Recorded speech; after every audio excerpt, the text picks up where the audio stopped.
Juttutuokiomme keskeytyi, kun pääjohtaja Markiisi Luca de Montezemolo piipahti kutsumatta kylään. Tämä on täkäläinen käsitys taksista. Joo, hommat tulee. Ja vielä yksi viimeinen. Pitäisikö keskustatunneli tehdä?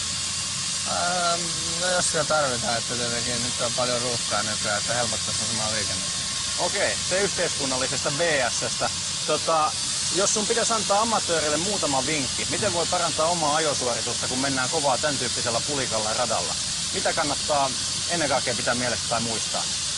No tietenkin varmaan suuri ero tulee, että jarrutuspaikoissa ja että nopeutta pitää mutkissa, että... Hey, go! Yeah, but I'm doing this, so I don't care. Off now, I can finish it. Tell him that I come when I finish. Go! Fucking... Kyllä tärkeitä esimiehet tulee hyppimään silmille. Aivan ruukatonta.